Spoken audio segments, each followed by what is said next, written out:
present Jimmy Clitheroe as the Clitheroe Kid with Peter Sinclair, Patricia Burke, Danny Ross and Diana Day in... No Room at the Digs.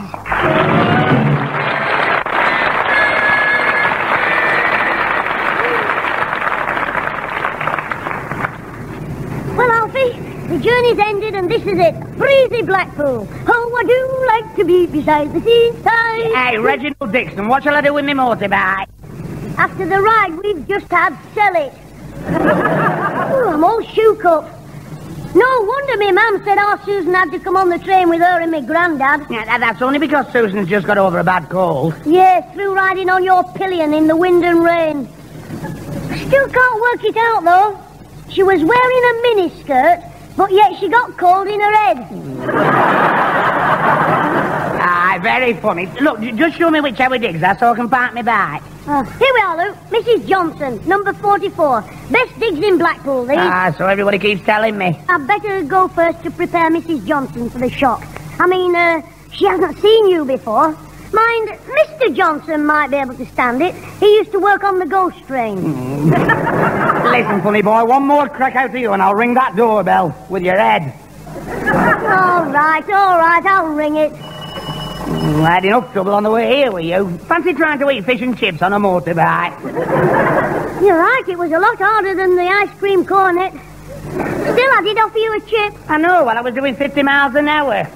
Get it down here, old twice. Well, not to worry, Alfie. I promise you, I'm going to give you the best week's holiday your money can buy. You, thank very much, I'm thrilled to bits.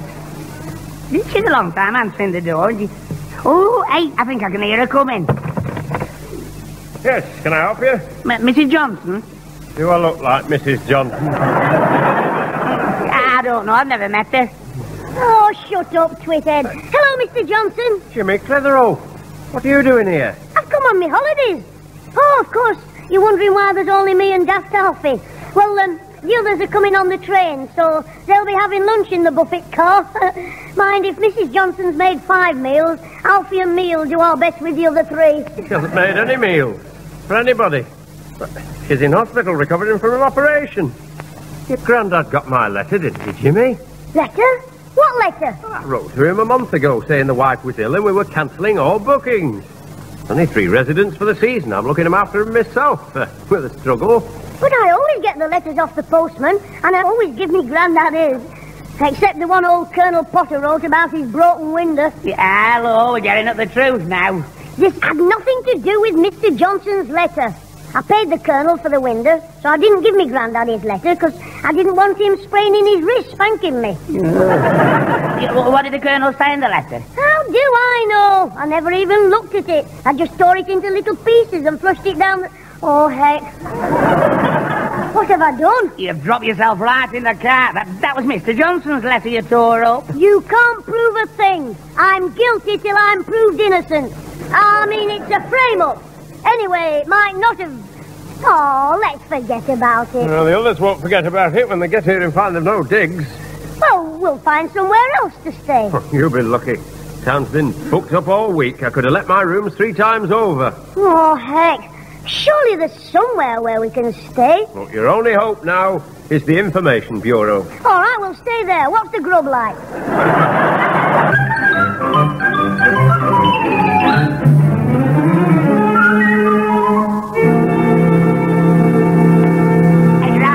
The clerk behind the counter. Oh, the old bloke with the bald head? Yeah, now leave him to me. I'll do the talking. Right, and I'll do the laughing. Oh, shut up. Excuse me, mister. I'm sorry to trouble you, but we're looking for digs and we haven't much time. It just turned 10 minutes to 1. Thank you very much. Pardon? Well, you asked me the time and I told you. Is there anything else you want to know? Look, mister, are you the clerk? Oh, no, sonny. My name's not Mr. Clark, it's Batty. It suits you. See, be quiet. Just ignore him, Mr. Barmy. Potty, you're batty. I'll explain. We had some digs arranged, 5 rooms with a Mrs. Johnson that his granddad had booked, but he wrote to him saying they were cancelled. No, not Mr. Sinclair wrote. He'd have been writing to himself, wouldn't he? But no, Mr. Johnson, but you see, he doesn't know, because Jimmy had tore the letter up. Not Mr. Johnson, Mr. Sinclair, and he's on the way. So you by the sound of it. I thought so, know, mister, he's baffled you, hasn't he? Well, almost, but not entirely. I gather, young man, that you're in trouble because you tore up a letter about some digs and now you've nowhere to stay. Yeah, that's right. So, can you fix us up with some? Well, I'm not sure, you see. I'm not actually the information officer here. I'm just standing in for him whilst he has his lunch. Actually, I'm on deck chairs. That's where we'll probably finish up, sleeping on deck chairs. Oh, shut up. Look, can you fix us up, mister? Well, yes, how many of you are there? 5. 5, oh. Well, the charge is 1 shilling each, of which 6p is a deposit, refundable when the chair is returned to the appropriate attendant. Oh, it's as daft as a brush. It's digs we want, not deck chairs. Eh? Oh, we're wasting our time here, Alfie. You're right, Jim. You want to get back to your deck chairs, mister. I bet people are sitting on them for nothing all over the beach. They'll be sorry if they are. Why? Because the tide's in. Flippin' heck. Look, mister, we've got to find digs. 5 people, quickly. Now, can you help us? Well, hang on. I'll look in the book. Now then, here we are. Plenty of accommodation available. Oh, good. Provided the dogs are kept separate from the bitches. Hey? Oh, I'm sorry, that's boarding kennels. Those don't seem to be... Hello! I think we've struck oil. You mean you found somewhere? Oh, well, there's a place here with 5 rooms to let, just the number you want. Oh, smashing. Give us the address. I'll write it down. It's round the back of the town. Mrs. Hobson, 13 Back Tannery Road. It'll be easy to find if the wind's in the right direction. Oh,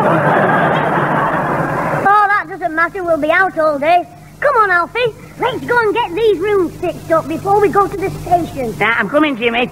Cheerio, Mr. Doffy. Get back here. Cheerio. Now then, I'd better make a note about this in the book. Hello. What's this written next to the address? 13 Tannery Road. Not to be recommended. Property condemned. Pending demolition. Oh, yes. I've heard of this place. They're pulling it down to make way for a slum.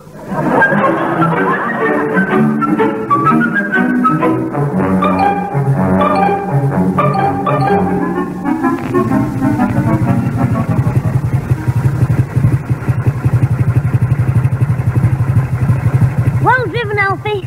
From the railway station to the digs without hitting a single pedestrian. They were all married ones. Hey, sure up. It's a wonder we didn't run into trouble the way you kept shouting at me to go faster. I wanted us to get here first before the others in the taxi. We've got to check what we're going to say about the digs. All right, but I'm sure it's a waste of time. They'll never stop in this dump here. Look at it. Compared to this place, Steptoe's junkyard, Buckingham Palace. It smells and it's full of flies. It can't smell that bad. If it did, the flies would leave. Anyway, Mr. Robinson said he'd go around everywhere with a fly spray while we went to the station. Ah, that's another thing, Mr. Flippin' Hobson. Now, don't you call nice Charlie Hobson. You're annoyed because you've got to share a bed with me and me granddad. Ah, that's another thing. 3 bedrooms out of 5, not fit to use because of roof leaks. The roof leaks. I don't fancy sharing with you and your granddad. Well, there's one thing for sure. My mum won't let you share with her and our Susan. Look, we'll be all right if we say what we agreed. Johnson's can't put us up. The town's full because it's August. These digs are quiet and homely, and we'll save at least £4 on the week. All right, but I bet they won't stand for it. Hey, they're here. Just agree with everything I say. Come on. Come and take your case off me. Jimmy, I thought you said this place was 2 minutes from the sea. It is, Mum, by Thunderbird 1. Anyway, we've got to stay somewhere. Now we can't go to Mrs. Johnson's. Oh, yes, but surely not in this broken-down hovel. What a fine start to a holiday. 7 and 6p that taxi cost me, just to bring us to this tatty old flea pit. Oh, don't go by the outside. It's different when you get inside, isn't it, Alfie? Yeah, it's worse. I mean, there could be worse places. We have to do something after we've been to Johnson's. Yes, I was sorry to hear about Mrs. Johnson. When exactly did she go into hospital? Was it yesterday morning or afternoon, Alfie? Neither, it was last Monday. Sorry, Alfie. Did I drop my suitcase on it? Mother, who's this scruffy little man coming out of the digs? Hello there. I'm Charlie Hobson. The lad told me about you three, and I'm right glad to meet you. You must be Mother. No, I'm Grandad. Sorry, it was the kilt that fooled me. There you are, isn't it funny? We were able to enjoy his jokes for a whole week. Come in, everybody, and make yourself at home. I'll admit it's not Hotel Splendid, but what we have, you're welcome to. The wife's not here, but she's made a few little rules. Nothing much, but all boarding houses have one or two. Provide your own soap and towels, and she doesn't allow any kids under 8, animals or musical instruments. Breakfast is at 8 sharp, so it gives me time to wash up and do the beds before I make hers at 10. And if you want a bath with hot water, she charges 1 and 6pence extra. I see. And when can we expect to have the pleasure of meeting the lady? I'm not sure, really. You see, she goes out such a lot. Every morning she's down at the bingo. What about the afternoon? Down at the bingo again. You'll never guess where she goes at night. Surely it's not playing the bingo again. Ah, she likes her legs 11, does my Frida. Oh, we won't see her until 9 or 10 o'clock tonight, then? Oh, it's at least 11:30 before she gets back. You see, she goes on to the pub till closing time to wait for Big Harry Bradshaw. Who's he? Our next-door neighbour. He's a waiter in the Mucky Duck, and he fetches her home every night. Oh, you must be very pleased about that. Oh, I am. He brings her home in his car. If you can call it a car, I reckon it can't be so marvellous. Why not? It's always breaking down. Do you know, hey, the other night it was 3 in the morning she got in. What a caper. She told me he had to keep stopping and switching his lights off to save his battery. Well, Mr. Hobson, it is none of my business, but honestly, doesn't it worry you, him bringing her home every night in the car? Between you and me, it's worried me quite a bit. I'm sure I should give him something towards his petrol. Aye, it's true. There's one born every... Jimmy! Where's Jimmy and Alfie? Well, they took their cases upstairs. Yes, well, I'll just go and make us all a cup of tea. Hello there, young Jim. Hello there, young Charlie. Come on, Alfie, they're in here. Right, Jimmy. Has Charlie told you about the bedrooms yet, Susan? Oh, yes, we've heard all about it. And I'm sure there's going to be fun and games in your room with 3 of you in one bed. Well, I must say, I've stayed in some places, but never one like the... Oh, I didn't see you, Mr. Hobson. It's so dark in here. Sorry to bother you, but I'll have to pop out for a quarter of tea. Could you lend me money to pay for it? I'll knock it off your bill. Haven't you got any money of your own, then? I'm afraid not. The wife hasn't won at bingo for over 3 weeks. Oh, well, here you are. And now, a quarter of tea. How much will you want? 37 and a tanner. For a quarter of tea? Where are you going for it? Ceylon? No, that's what we owe on the grocer's slate. He'll want paying before I can have anything else. Oh, well, here's £2. Better make it £4, Grandad. 4? What for? Well, you want milk in your tea, don't you?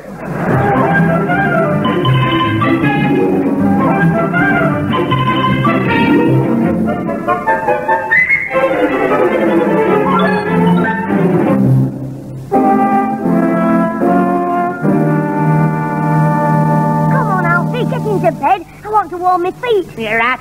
You what? You're not putting your cold feet on my back. Oh, all right. I'll put them on your tummy. You can keep your feet to yourself. Move over. Don't get in this side. Me granddad's sleeping here. You're sleeping on the other side near the window. Why? Because that's where the draft is. It gets lumbago, don't forget. Oh, you. It's a right dump you've got us in. It's worse than living in a pigsty.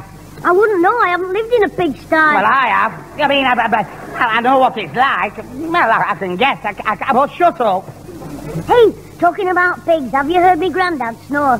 He's just like a porker.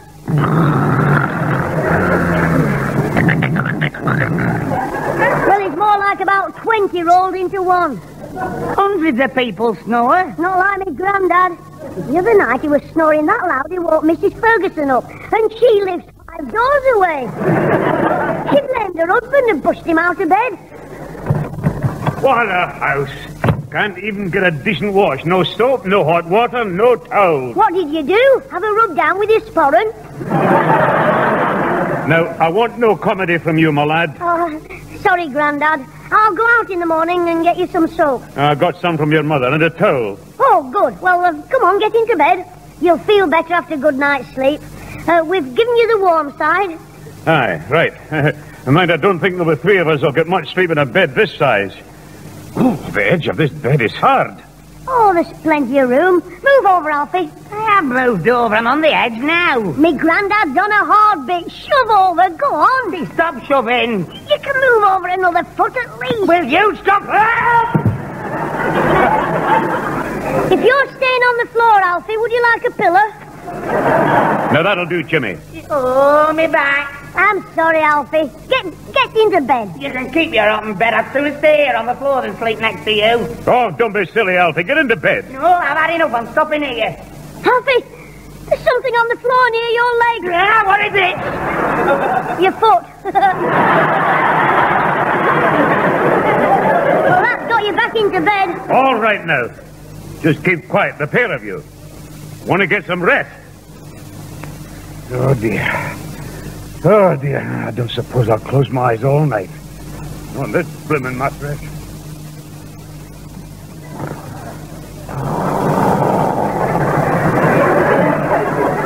Oh, heck. Oh, blooming heck. I don't suppose I'll close my eyes all night. Not much you won't.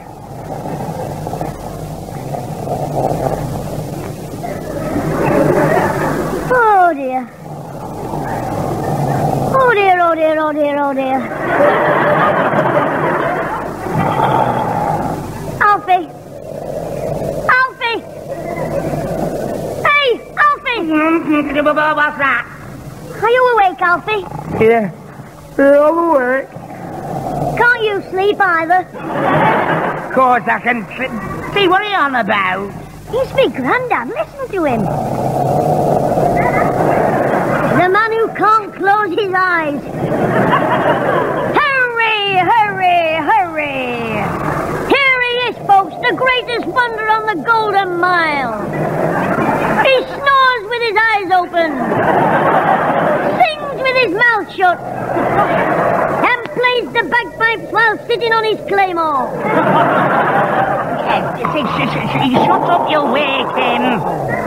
Well, at least that might stop him snoring. You don't have to wake him, just give him a nudge and he'll turn on his side and then he won't snore.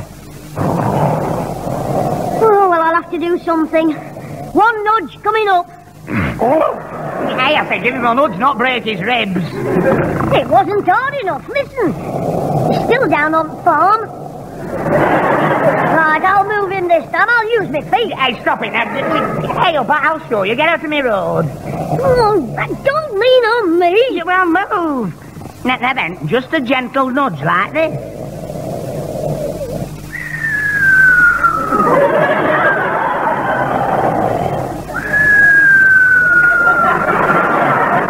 Oh, well done, Alfie. Now he's not only playing at pigs, you've got him doing bird impressions.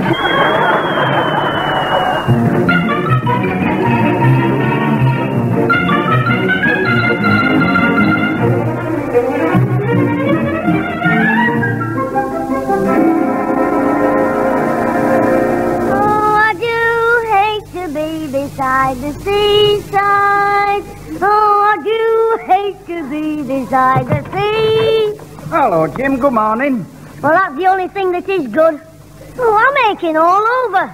What did you stuff that mattress with, coal? It is a bit lumpy. It's the missus, you see. What, in a mattress? Well, she's a bit bony, I'll tell you. No. I mean, she won't buy anything new except for herself. Stingy she is, right stingy. Do you know, these are the only clothes I've got.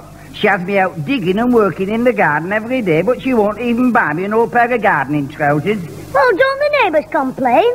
Neighbours, what about? About you working in the garden with no trousers on. Oh, you're a lad. You know what I mean. Anyway, do you want some breakfast? Well, what about the others? Have they had their breakfast? Well, they weren't very hungry. They just had a cup of tea each. Well, what have you got for breakfast that they didn't like the look of? Kippers. Only they're not very nice, because... The missus doesn't like buying anything new. How about an egg? Well, you could have an egg if... If I lay it myself. No. I could maybe borrow an egg from across the road, Mrs. Drake. Who? Mrs. Drake. I don't want a duck egg. Look, I'll just have some cereal and milk. Oh, dear. Well, we've got a bit of cereal left, but... The cow's packed up. You think the woman next door would give me a glass of water? I'm sorry, son, but you see... I know, the missus. Well, I'd better go and see the others. Where are they? Well, Alfie went dashing off on his motorbike. They were all talking about going to see a Mr. Johnson. Oh, no. And Alfie said he'd go and flew out like a scalded cat. Oh, good lad, Alfie. I'm still safe. So the other three said they were going to the Information Bureau to see if they could get some digs. Oh, heck. I hope Deck Chair Dan isn't there. I'll be getting some new digs in hospital. I'll see you later, I hope.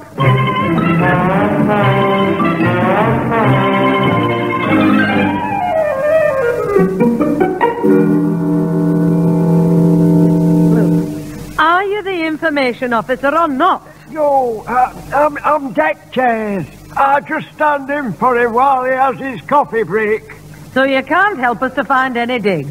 Pardon? Digs. Have you got any digs? Oh, no, not now. We used to take people in, me and the wife. Theatrical digs they were, but we gave it up. It was a circus act that finished things. He had a chimp, you see, sharing his room, and it put tomato sauce on everything. We're not interested in tomato sauce. Yes, tomato sauce. On everything he put it. On his toast, his nuts, my wife. Mrs. Pritchard's cocker spaniel. Am I too late? Has he told you? Any digs, I mean? Yes, if we want to share with a monkey. And put tomato sauce on our porridge. Grandad, have you been out in the sun without your tam o' shanter? Very funny, especially since it's done nothing but rain. Well, maybe your head's flooded. Let's get back before the place is flooded. Hey, I know you. You're the lad who came yesterday with that funny fella's no letter. Yes, Carol, come on, let's go. Aye, Hobson's. Oh, no, don't go there. It's condemned, you know. They're going to pull it down. Well, when they do, make sure you're in it. Look, Mum, you're wasting your time here. He's right, Pat. We should have gone to ask Johnson to recommend somewhere. Alfie's gone there to ask him. Yeah, that's what worries me. Well, we'd better hear what Alfie's got to say first. Come on, let's go back to the Ritz.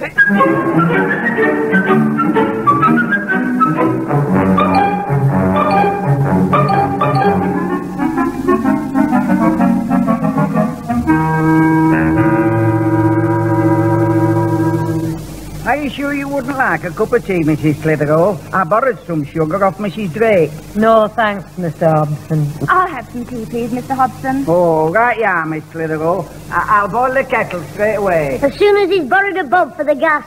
That'll do. The poor man has enough to put up with without you. Oh, you're here. Oh, I'm glad I found you. Now he knows where he is. Ah, that's right. No, I mean, I can tell you. Oh, about Mr. Johnson? Yeah, about the digs and the letter. Alfie. Letter? What letter? Aye, the old man was on about some letter. Yes, well, now that we know, let's have some tea. Jimmy, will you keep quiet? What letter are you on about? The one Mr. Johnson wrote to you a month ago saying his wife was going in hospital. But I never got any letter. Oh, well, that settles it. Let's have some tea. I won't tell you again, Jimmy. Alfie, you mean Mr. Johnson wrote to say we couldn't stay there? That's right. A month ago? That's right. But Jimmy said she only went into hospital on Sunday. I didn't. I didn't say when she went in. You led us to believe that. Why didn't you mention the letter? It's obvious, isn't it? Because Jimmy got the letter and forgot to give it to you, like he's done before. That's right. That's what I said to him. That's the last thing you will say when I finish with you. Blabbermouth. You little villain. Come here. I've got something else to tell you. Oh, what do you want him to do? Shoot me? Just a minute, Father. Now, what is it, Elsie? Well, Jimmy didn't get the letter at all, so he couldn't give it to you. What do you mean? But this morning, Mr. Johnson was looking through his other handbag. Hers, I mean, Mrs. Johnson. And the letter was in it. That he wrote and Jimmy didn't give you because she forgot to post it. Mrs. Johnson, because she got ill. There never was any letter? No. Well, there was, but he gave... Shut up. And I've stayed in this dump, starving, sleeping on an iron mattress with you two, and I was innocent. For once. Come on, we're going to telephone Mr. Blooming Daft Johnson. He's not getting away like this. But, Jimmy, I asked him to suggest some other digs, but he can't, Jimmy. Just open your pocket and shut your mouth. Come on. All right, I won't be long, Susan. Well, at least I think I won't, anyway. There's nothing else for it, Father. I'm not spending another night in this horrible place. We're catching the next train home. Well, I suppose you're right, my dear. Oh, what a holiday this has turned out to be. Right, folks, get your bags packed. We're leaving Charlie's doss house. I've got us fixed up. You mean you found somewhere else? Yeah, Mr. Johnson's house. But his wife, is she out of hospital? No, but he's got some help. So we can all stay there for the week. Free, for nothing. You hear that, Grandad? When did he get this help? Well, it's on its way, as soon as we get started. What? Alfie's going to do the washing up. Susan is the waitress. Grandad's in charge of the drink. Oh, no. Oh, don't worry, Mum. I didn't forget you. You're the cook. But it's a free holiday, don't forget. And what are you going to do? Oh, I'm going to be very busy. Having the time of my life.